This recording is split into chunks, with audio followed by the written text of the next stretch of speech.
Hello students, welcome to Saurabh Sir's classes. Today we are going to solve few logical reasoning type questions based on Nabard examination. So let us begin with our first sum. But before that, we have directions for our first 5 questions. So let us go through the directions first. In this, we have in the following questions, the symbols hash, dollar, percentage, asterisk and at the rate are used with the following meaning as illustrated below. Okay, so the questions must involve these 5 symbols and we have 5 different meaning for all 5. So let's go through the meaning here. So here we have A is okay, A hash means A is not greater than B. Then we have A dollar means A dollar B means A is neither smaller nor greater than B, which means A is equal to B. Now we have A percentage B means A is neither smaller nor greater than B. Okay, so it has the same meaning. Here we have A asterisk B means A is neither greater nor equal to B. So A must be less than B, and we have A as A at the rate B, it means A is not smaller than B. So A is basically greater than equal to B. Now we have in each of the following questions, assuming the given statements to be true, find which of the two conclusions 1 and 2 given below are definitely true and give your answer accordingly. Okay, so now you can see in the questions we have a statement and we have two conclusions and we need to find whether one is true, whether 2 is true, whether either one or two, neither one nor two, or both of them are true. So let's begin with our first question. So in first question, the given statement is A hash B, comma we have B percentage C, comma C asterisk D. Okay, so first is A hash B. So let's check here. So here you can see A hash B means A is not greater than B. Okay, I think there is a mistake in the question because you can see this and this one has the same meaning, but here we have been given that all the 5 have different meanings. So here you can see we have neither equal, neither greater nor equal. So one should be neither smaller nor equal. So here will be, this one will be neither smaller. Just a second. We have dollar as neither smaller nor equal. So this will be neither smaller nor equal. So first let us derive the meaning out of these 5, the mathematical meaning. So here we have A is not greater than B. So A can be less than or A can be equal to B. Now this one is A is neither smaller nor equal. So this says that A is greater than B. Then we have A is neither smaller nor greater. So this will say A is equal to B. Now this is A is neither greater nor equal, so A must be less than B. Then we have A is not smaller than B, so A can be greater as well as A can be equal to B. So you can see we have less than equal to, we have greater than equal to, we have less than, we have greater than, and we have equal to. So we have got the 5 mathematical equations. Now let's put them in the questions given. So here we have, first we have A hashtag B. So A hashtag B means A is less than equal to B. So A is less than equal to B. Second we have B percentage C. So B percentage C means B is equal to C. So here we have B is equal to C. Then we have C asterisk D. So C asterisk D means C is less than D. So C is less than D. So from these 3 equations we can derive one final equation, which is A is less than B and B is equal to C. So this is equal to C, and C is less than D. So C is less than D. So this is the basic equation for our first question. Now let's check the conclusions. So first conclusion is A asterisk A at the rate A. C at the rate A. So C at the rate A means C is greater than equal to A. So first is C is greater than equal to A. Now second we have A hashtag D. So A hashtag D means A is less than equal to D.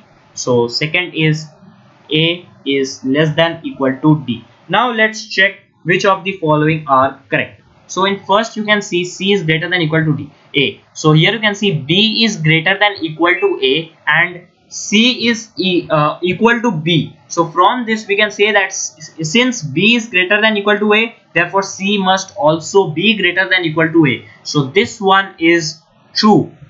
Second we have A less than equal to D. So here you can see A is truly less than D, because here you can see we have you can see A is less than C and A is less than equal to C, but C is only less than D. So this C cannot be equal to D, therefore A also cannot be equal to D. So here you can see we have equal to sign in the question. Therefore, since we have an less than true property, but since we have equal to false property, so this will be completely false. So we have first conclusion is true, second conclusion is false. So let's check the options.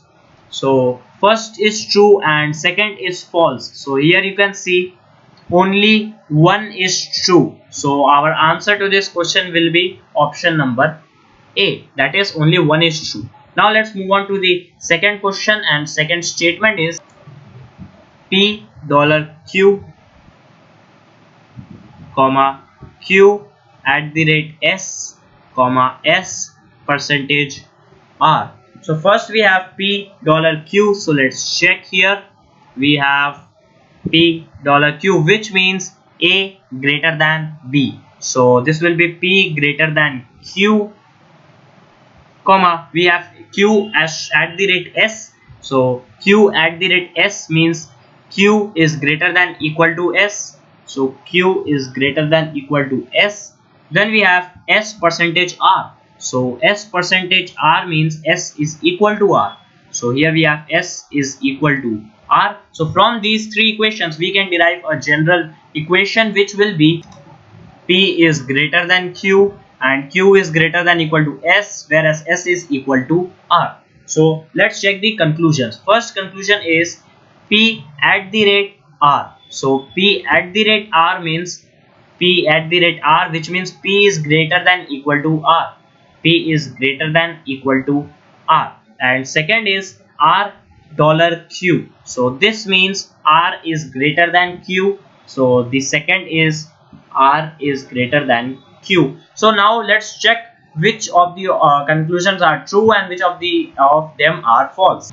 So first one is P greater than equal to R. So you can see here P is greater than Q, which is greater than equal to S, which is equal to R. So we can say that P is greater than R because P is greater than Q and Q is greater than equal to S, which is also equal to R. So Q can be equal to R, but P is definitely greater than Q. So P is greater than R, but you can see P is not equal to P, cannot be equal to R, because we have P always greater than Q. Let us assume that Q is equal to R, which can be possible, but P is always greater than Q, so P can never be equal to R. And you can see we have a equal to property in our question. Since we have greater than property true, but we have a false property which is equal to, so we will not consider this to be a true statement. Second, we have R greater than Q. So you can see P is also greater than P we don't need, we only need Q greater than equal to S, which is equal to R. So Q can be either equal to R, Q can be equal to R because Q is equal to S, Q is equal to S and S is equal to R. But Q can be more than R also, because Q is greater than R and Q is greater than S and S is equal to R. So Q can be greater than R, whereas Q can be equal to R. But here we have been said that Q is less than R, which is a false property, which is a false conclusion. Therefore both the conclusions of question 2 is wrong. So let's check the options. So in option D you can see neither conclusion 1 nor 2 is true. So option D will be the correct answer of question 2. So now let's move on to the third statement, the third question. So the third statement is W asterisk X comma X hash Y comma Y $Z. So first let us begin with W asterisk X. So here you can say W asterisk S means W is less than X. So W is less than X comma X hashtag Y. So X hash Y means X is less than equal to Y. So X is less than equal to Y, and we have Y $Z, which means Y greater than Z. So Y is greater than Z. So we can directly conclude the following, the one equation including all these three, which will be W is less than X, you can see here. Then we have x less than equal to y, so x is less than equal to y. Then we have y is greater than z, so we can write here y is greater than z. So we have got the final equation including x, w, x, y and z. Now let's check the conclusions. First conclusion is w asterisk z. So w asterisk z you can see is means w less than z. So this means w less than z. But here you can see we have we have w less than z. Now let's check for the conclusion 2 first. So conclusion 2 is w at the rate z. So both of them are combining w and z. So w at the rate z means w is greater than equal to z. So w greater than equal to z. So you can see both of the equations are absolutely opposite to each other. Here we have w less than z and we have w greater than equal to z. So let's check which of the one is possible.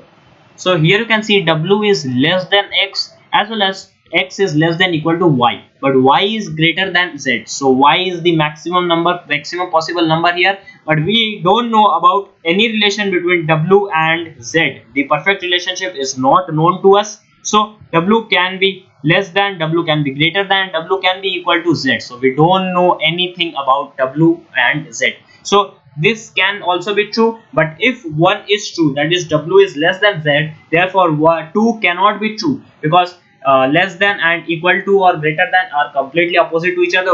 If one is true, the other two can't be true. And if this is true, that is if w is greater than or equal to z, then w cannot be less than z. So we can have either 1 then not 2, or either 2 then not 1. So either or relationship is there. So you can see in the options we have either conclusion 1 or conclusion 2 is true. Therefore answer to this question will be option number C. So we have solved this. Now let's move on to the fourth statement, the fourth question. So the fourth statement is g at the rate h comma h $j comma j percentage k. So g at the rate h. So g at the rate h means g is greater than equal to h. So g is greater than equal to h, comma we have $j. So let's check. $j means h is greater than j. So h is greater than j, comma j percentage k. So j percentage k means j is equal to k. So j is equal to k. So from these three we can conclude our final equation, which will be g is greater than equal to h, h is also greater than j, and j is equal to k. So here we have the general equation. Now let's check the conclusions we have. First conclusion is k asterisk g. So let's check what does this mean. So it is mean k is less than g. So k is less than g. Now 2 we have j asterisk g. So this is j asterisk g, which will also mean j is less than g. So here you can see we have k less than g. So k is, here you can see h is less than equal to g. So h can be less or equal to g, but j is less than g. J is always less than g. Whether h is equal or not, it does not matter, but j is always less than g. And since k is equal to j, so k is also less than g, obviously. So here k is less than g is also true, whereas j is less than g is also true. Therefore both of them are true. So let's check in options. We have here we have in both conclusions 1 and 2 are true. So the answer will be option number E, that is both conclusions 1 and 2 are true. So now the last portion of this question, the fifth statement here says n at the rate m. So here we have n at the rate m, comma we have m, then p, then t. So we have these three relationships. So let's check the options here, means the data. We have n at the rate m. So n at the rate m means n is greater than equal to m. So n is greater than equal to m. Then we have $p. So this means m is greater than p. So here we have n greater than p. Then we have p hash t. So P hash T means P is less than equal to T. So P less than equal to T. So from this we can find the final equation, which will be N greater than equal to M. Then we have M greater than P. Then we have P less than equal to T. So this will be P less than equal to T. So now let's check the conclusions given here. So the first conclusion is T hash N. So first is T hash N. So T hash N means T is less than equal to N. And the second conclusion here is P asterisk N. So P asterisk N. So P asterisk N, let's check out. P asterisk N means P is less than N. So P less than N. Now let's check the first one. We have T less than equal to N. So here you can see we again have no relationship between N and T, because N is greater than equal to M and M is greater than P. So we can say that M is greater than P and P is less than equal to T. So since P becomes the smallest, we cannot say anything about N and T. Let us assume that this equal to sign is true. So if equal to tiny sign is true, then we have something like this. So by this we can say that N is greater than T, but we don't know whether equal to is true or less than is true. So if we don't know the assurity, if we do not have 100% assurity about the answer, then we cannot say this statement to be true. So this one is a false. Now second is P is less than N. So here you can see I have written N is greater than equal to M and M is greater than P. So it can happen that N can be greater than M or N can be equal to M. But in both the cases we have here P, we have here P. So here also you can see N is greater than M as well as M is greater than P. Therefore N is greater than P. And in this N is equal to M but M is greater than P, so N is also greater than P. So in both the conditions N is always greater than P. Therefore this one is true. So here you can see we have statement 1 is false and statement 2 is true. So only statement 2 is true. So in option B you can see only conclusion 2 is true. Therefore answer to this question will be option number B. So we have completed all the 5 questions. So I will like to end this video here. You will find some more questions based on logical reasoning in our further videos.